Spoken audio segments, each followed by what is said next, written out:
Welcome to Why I Left, a podcast that explores the Great Resignation. I'm your host, Brian Aquart. Join me as I chronicle real stories from real people about the reasons they decided to leave their jobs during the pandemic and what has happened since.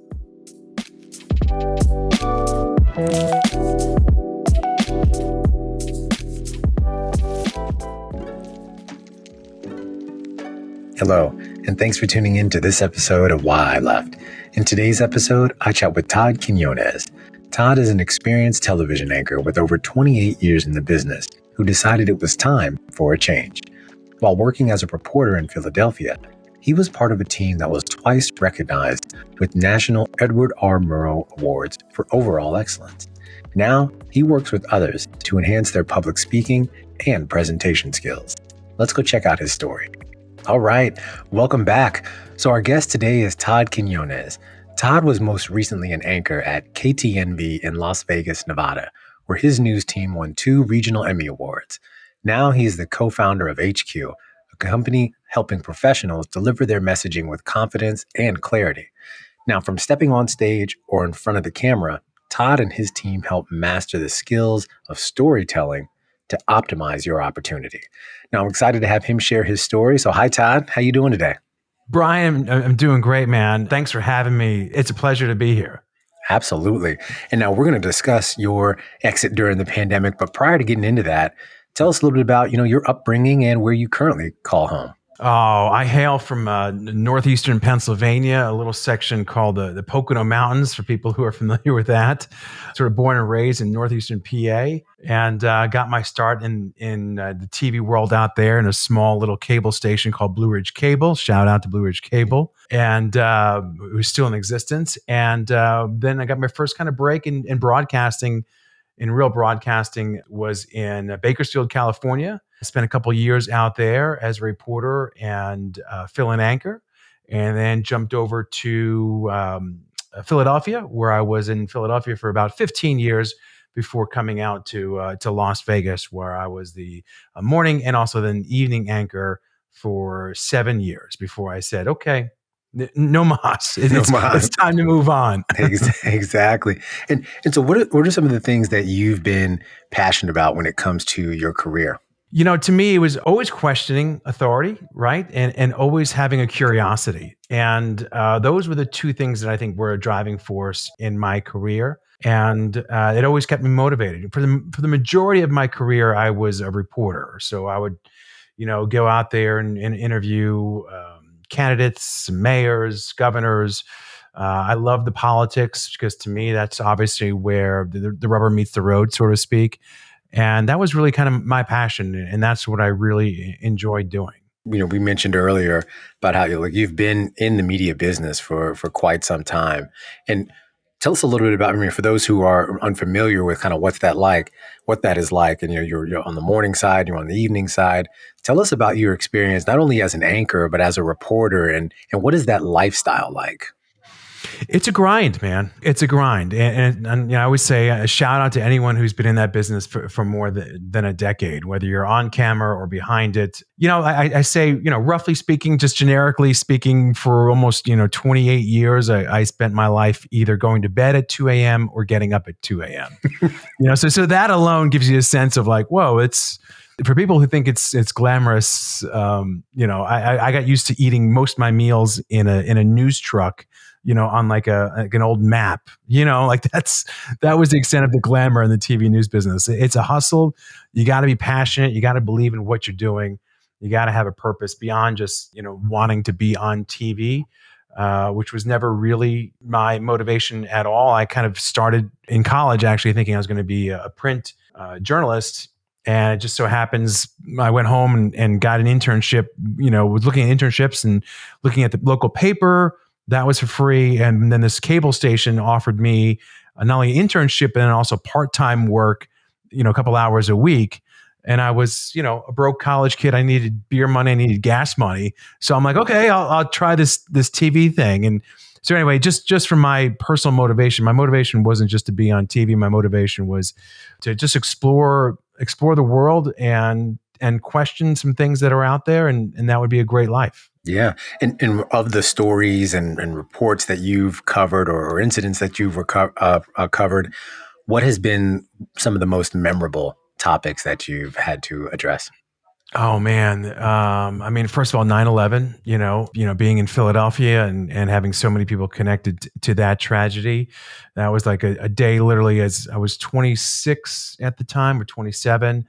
And that was a day in a series of days that the earth shook, you know what I mean?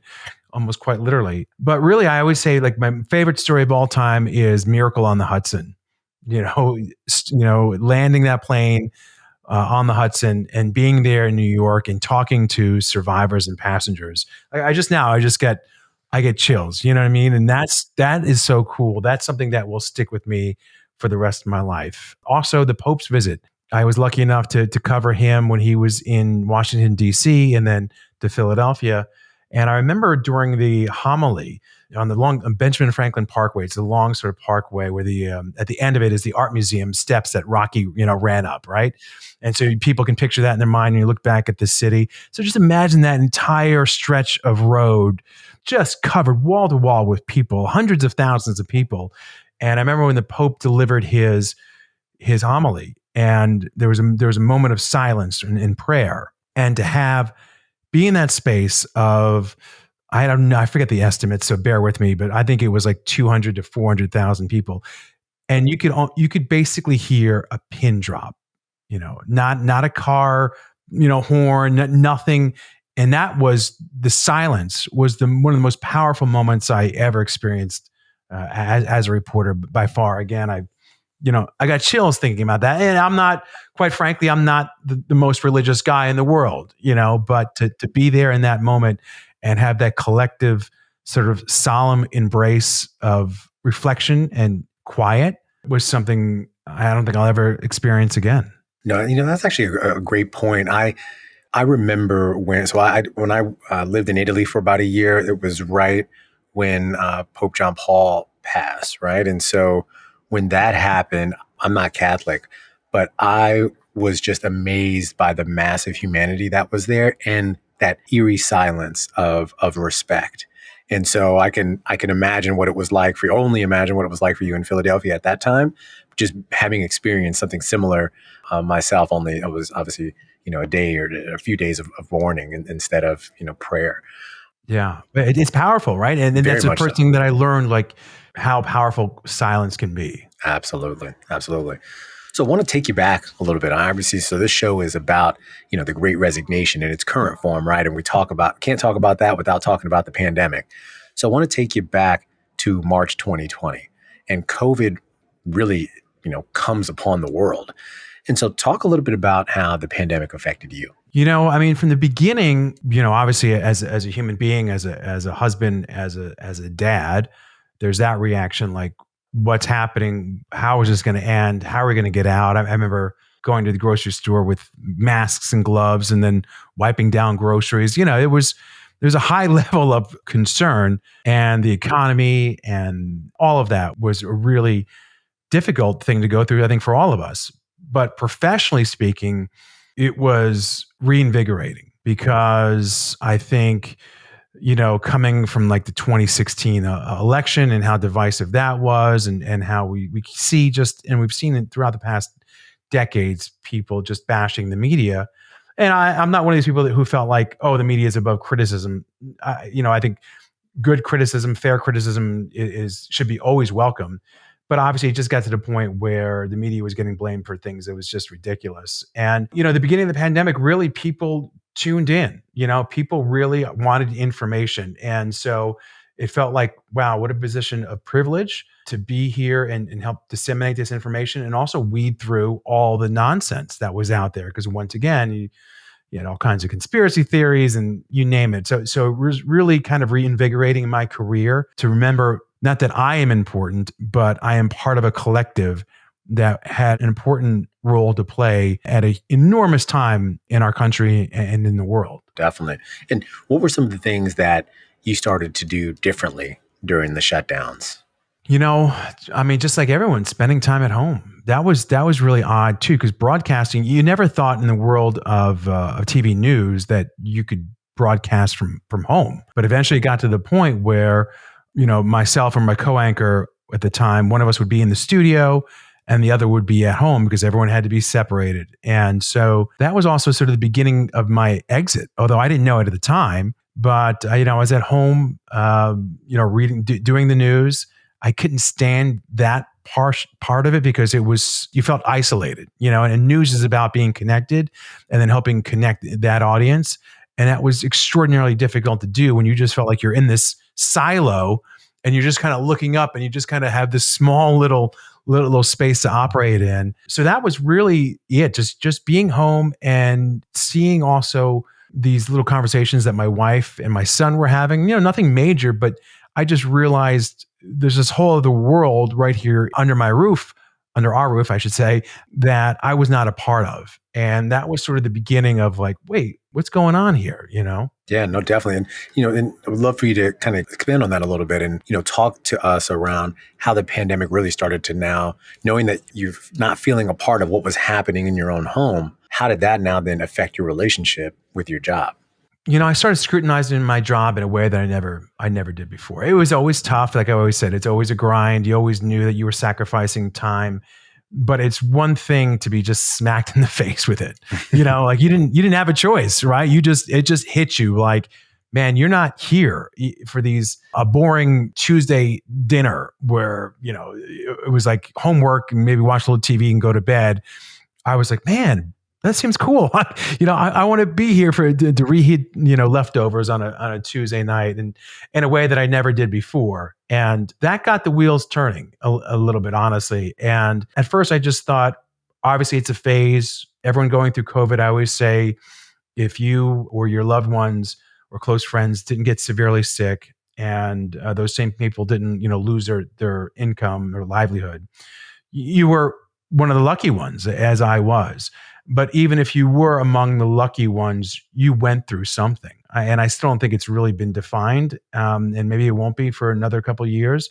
But I started going through something and I didn't know what it was. And I just thought, well, it's kind of just a phase. Once I get back into the newsroom and we get back into doing what we did before, it's kind of like a fever. The fever will break. And that was a turning point. When I got back into the newsroom, it was maybe COVID time warp. So forgive me on my recollection of that. But it was when we started getting back to quote unquote normal, that feeling didn't leave. And that was kind of the trippy part for me. And so, that's actually a perfect segue. So now you're in this role at this station in Vegas for about 7 years. But like we mentioned, you've been in media for almost 30 years, right? Yeah, so, it's the only thing I've ever done. Yeah. Right. So now you decide to resign in June of 22. So ultimately, why did you leave your job during the pandemic? It was a point of saying the pandemic gave me a perspective I didn't ask for, but it's one that I so desperately needed. And, I said, God, it made me reflect on my life. It made me pause, slow down, which in the news business, you just never do, but really slow down. I mean, really, like there was nothing to do but kind of really think and contemplate. And, I said, if I'm lucky enough to have a deathbed, and to have that time at the end of my life to kind of reflect on my life and think about, all the good things and also think about some of the things that I regret. Am I going to say to myself, man, I wish I anchored more 11 o'clock newscasts? I don't think so. I don't think so. I think it's going to be, man, I can't believe I never took my son to a football practice or baseball practice because I was always working. I was reminded of a Far Side. Remember Far Side, the cartoons? I don't know if they're still around, right? Yeah, I do remember that. I used to have like one of those calendars, like those day calendars, and every day I had a new Far Side cartoon. And there was one, this goes back when I first started in Blue Ridge Cable in the Pocono Mountains, I had it. And it was an illustration of someone on their deathbed. And the little bubble says, I wish I watched more TV. And the caption was, not so famous last words, and that always stuck with me. And especially in this moment of coming out of COVID, I think, my not so famous last words from my life would be, I wish I anchored more newscasts. I think the regret would be, man, I had this chance, I had this window, and I missed it. I blew it. I think that was the overwhelming. It was a sense of urgency that I had. No, that makes sense. And to now make this decision, like you said, this is the only thing you ever really done, right? So how did it impact you to make this decision, and how did people respond? It was a lot. It's obviously there's so many layers to go through personally, professionally, our finances, I mean, that's a huge, huge thing. So, fortunately my wife does well. We've been okay with money. We don't, we didn't live above our means. So we kind of have a little cushion. So, you always contemplate maybe leaving what possibly would be out there. But the idea of leaving the world of broadcast journalism to maybe go into corporate PR or something along those lines, corporate communications, which a lot of people do, it just never really appealed to me. But you could understand it from an economic standpoint. Like, if I'm going to leave this job, I got to make sure I have a steady income coming in. So, fortunately for me, in my situation, my wife is doing well. We have some money saved up. We're not living above our means. And I realized, boy, both my wife and I, through these series of conversations, obviously realized this is the chance. I was 47 at the time. I'm 48 now. If I don't take this chance to start my own business and start my own company, I'm never going to have this window again. And if I don't do it now, again, talking about end of life, pandemic things, I will always regret it. That was really the driving motivation to not only leave, but to start my own business with, my partner and my longtime friend, Yasmin Hassan. Yeah. And so it's a great segue again. And so tell us a little bit about this company you started, HQ Consulting. It goes back to a conversation I had with my wife and Yasmin. We worked together at KTNV here in Las Vegas for several years. And then she went on to CBS in Sacramento and CBS in Chicago. And she was back in Las Vegas a couple years ago, and we all went out to dinner. And my wife said, you two should do something together. Yasmin and I always had a good friendship. We always just had that connection. And that was kind of, we didn't know it then, but that was the seed had been planted for HQ.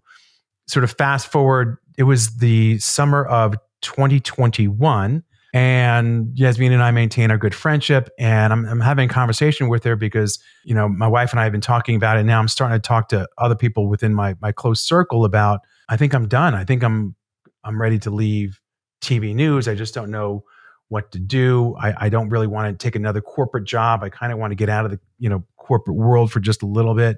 And we started having conversations, and, we said, maybe we should do something together. And Yasmin was like, yeah, let's do it. And we just began conversations that were informal. Then we started putting ourselves on a timeline, like, okay, let's talk. I think it was twice a week. And we just kind of worked through, what is it that we have, our skill set, that we feel like we could bring to the business world. And that's kind of where the consulting and public speaking now seems so obvious. But in that time, you're kind of searching and trying to think it through. It took us some time to get there, but that was really the beginning. And then we filed our LLC in September of 2021. I was still working full time, but I realized at that point I was going to try and leave at the end of June of 2022. No, definitely. And just a quick shout for the listeners, Yasmin's episode will actually be next week. So we'll be hearing a little bit from her. So that'll be good. And, when you think of HQ and of your services, what are people gravitating towards the most? Like, what do people really need help with? It depends on their level of experience, right? So some people, it's like in these small to medium-sized companies, it's sometimes, they don't necessarily want to be the person that's out there, right? So you hear it a lot. The fear of public speaking is greater than the fear of death. So you have that. You have people who might be struggling with that. And then you have those who are, been doing it for a while, who are just kind of looking to refine maybe their speech or their presentation. So, that's kind of run the gamut of potential clients that we're dealing with. Yeah. No, that's great. And now taking a step back and thinking about this entire process, right? The resignation, the pandemic, now starting your own company, all of these things. What have you learned about yourself throughout this entire process? Man, is this a two-part podcast, Brian, or what? I think what I learned, and probably what I would say to others who might be contemplating leaving, and I was careful, I was cognizant of this, is that your current job or whatever situation that you're wanting to leave is not the root of all your problems. You may think it is, but it's not, because, there's that expression or saying, wherever you go, there you are. And getting and removing myself from the grind media and the corporate world and all of that was great and very fulfilling and freeing in so many ways. But then I realized all these other sort of things, like, it didn't solve everything. It didn't solve everything. And so I think, to me, what I learned going through this process is, be careful about looking to leave as a cure-all, because it's not. You're still going to have, financial strains. You're still going to have family strains. You're still going to have stresses of time and health issues and all those things. And that could be a huge, I think, if you're not prepared for it, if you're not mentally looking for it, that could be a huge downfall to people who, once they step out, they're expecting sunshine and rainbows, and it is euphoric. But then there's that, maybe a couple of weeks, a month or two later, all those other things start creeping back into your noodle. And you can't have the perspective of, wait, I thought everything should be perfect. Everything should be rosy. Everything should be fine. Because I think that there's a danger in that. And that's probably one of the things that I was fortunate enough to be cognizant of, but I really learned it. And it's very true. And so now it's like, now you start working on that. And you start, well, okay, if leaving the TV news world didn't solve this problem or this issue or this concern, maybe I got to look at it for just at its face value of what it is, and not attach it to, my former career. Yeah. Actually, I really appreciate you mentioning that, right? Because, this show's all about realism, right? So, Yeah, right. And I think a lot of times people do look at all of their problems are in this one job. And once I leave, everything's just going to be great. And so, and you're right, it's not going to be that. And at times there's much more of a, for lack of a better word, maybe soul searching that needs to happen, potentially with the help of a professional, maybe, right? To really get to what it is that can make you happy. So I really appreciate you mentioning that. And yeah, no, thank you. It's probably, it's, I don't know if I've ever shared that with anyone, Brian. So that was a good question, other than, my wife and immediate family, because you meet people and they're like, oh, how are you doing? And things are great and everything's great, but it's not all sunshine and rainbows, for sure. Right. No, without a doubt. A part of the show that truthfully I really like, and I get a lot of good feedback on it, is really the advice section. And so I was really excited to talk with you, because when you have someone who's worked in a field or at a not the same company, but in your case, but in industry for a very long time. And in your case, you're not retiring anytime soon. A lot of times you hear someone who's, let's say they worked for some place almost 30 years, they're maybe on the back end of their career, but truthfully, you got a lot of time to go. And so when I think about this section, I would love for you to talk about, for those who have been in the field, for a very long time, looking for a change, but really unsure what to do next, because you get comfortable after some time. What's some advice that you would share with those folks? That's the hard part, right? And I think for me, I would say just make sure what you're getting into. I would say don't run away from something, run towards something. And that's just in my opinion, that's a huge shift in mentality, because a lot of people are like, oh, like you said, I could do this job blindfolded. I've been doing it forever. I'm very, very comfortable, but I can't hate it. I hate it, or I don't like it because X, Y, and Z and blah, blah, blah, blah. And that's their propulsion, and that's just the initial fire I think we all have to make maybe say, well, what else is out there? But I think, for me, what I'm grateful for is, those initial conversations with Yasmin and those initial sort of thoughts of we should do something. And all of a sudden it was like, it clicked. Like, I never considered myself to be an entrepreneur. I always wanted to own my own business and do my own thing, but I never had any idea about how that could even possibly be. And so that was like, oh, this is exciting. I want to do this. I wasn't so much, I need to leave that. Although that certainly was true, but my motivation shifted, from early on. It was like, I can't do the news thing. I can't, the hours, the grind, but it was really became, ooh, this HQ, this is a good idea. We could help people who's like, in many cases, the voices are underserved, who don't have access to this, sort of expertise, who are just trying to launch their own companies, or they're trying to do their own speeches, their own presentations. And man, that sparked a fire. So I would say that. I would say, make sure your motivation isn't to run away from something. Most of your motivation is because you want to run towards this new thing that you have in your life. And you mentioned this spark, right? When was the last time you had felt a spark that you had, like, similar for HQ, for the work that you've done? When was the last time you felt that, you feel? I think probably, like I said, in the early stages of COVID. Is that what you're asking for broadcasting? Yeah, that was, because even at that point, it was, I'd been doing it a long time, and a great fortune to do a lot of different stories and cover a lot of big events. I was just kind of complacent, just kind of coasting along a little bit. And when COVID hit, it was that boom. It was that sense of purpose, a sense of like, okay, we got to be on this. And there's a lot of misinformation out there, and a lot of people now who are, criticizing reporting, especially if you're off a little bit, they'll take something and they'll blow it out of proportion. So you really had to be on your game, and you had to make sure that you were providing the public with the information that they needed. And it was those big news events throughout my career, and I look at them, whether it was 9/11, the anthrax scares, the wars in Iraq and Afghanistan, and deployments, and covering people who lost their lives in service of our nation, and talking to their families, and the Pope visit, getting the chance to interview then candidate, Barack Obama, Hillary Clinton, John McCain, all of these big things. Those were the sparks that I look back in my career here in Las Vegas.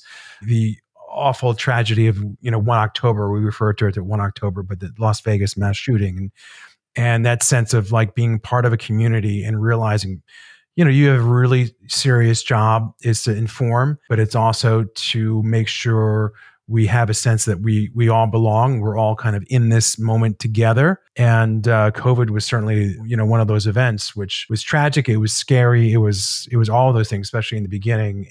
But it lights a spark under your butt, because you're like, you better be ready for this moment, and you better deliver, because it's important. It's not brain surgery. We're not first responders. I don't want to blow it, but it was an important role to play for sure. And you felt the gravity of it. Yeah.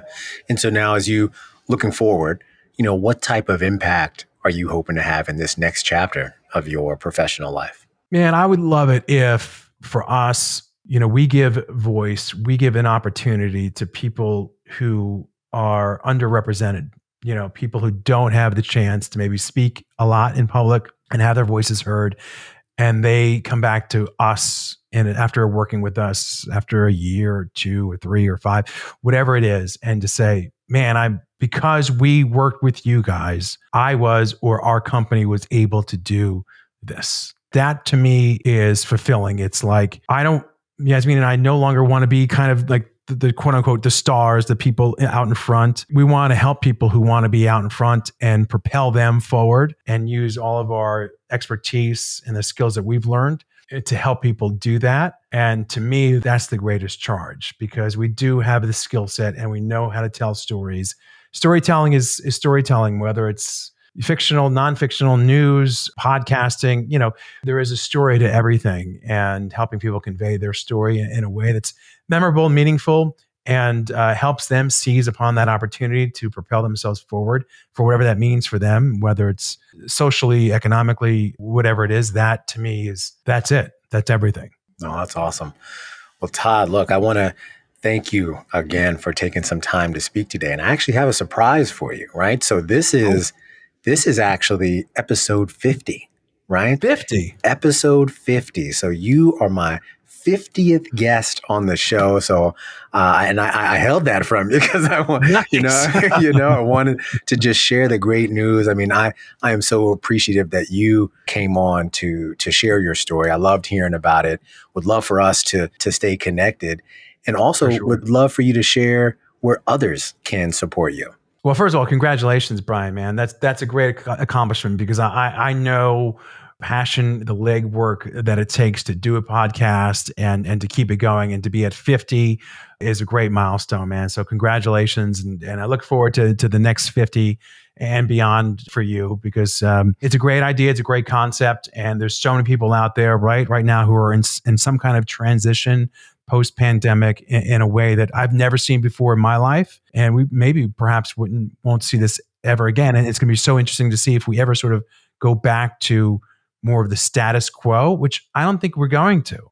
I mean, that maybe I could go into a whole nother thing. Maybe that's another podcast for you, but I'd be surprised if we go back to kind of the 9 to 5, so to speak, way of doing things, pre-pandemic. Yeah. But, I don't think we can. Yeah, I don't think we can either. It's like a bird that gets a taste of freedom. Like, they're not going to want to fly back in the cage, man. It's just, they're like, no, this is, it's, hey, listen, there's some bumps and bruises. It's a rocky road, but it's not bad. It's not bad. But yeah, no, they could, HQ, we're on the social media sites. You can search for me too, Todd Quinones, TODD. Quinones is QUINONES. I'm at Twitter, Facebook, and LinkedIn. And HQ, by the way, is the letter H, then CUE. It's a play of our last names, Hassan and Quinones. But we changed my Q for my last name to Q, as in it's your cue to speak. So that was kind of the thinking beyond around HQ. So we're on LinkedIn and Twitter as well with HQ. Awesome. So thank you for that. I'll make sure I share that information in the show notes. So look, that'll do it for today's episode. Again, I want to thank my guest, my 50th guest, Todd Quinones, for joining me today. I hope you all have a great week. We'll be sure to see you next time, and that'll do it. So thank you, Todd. Thanks again. Brian, thank you, man. And congratulations again. I'm honored. Thank you. Thanks again for listening to Why I Left. Be sure to join us next time for more stories from the Great Resignation. Visit us at www.whyileft.co. That's whyileft.co. And subscribe to the show on YouTube, Spotify, Apple Podcasts, or wherever you get your podcasts.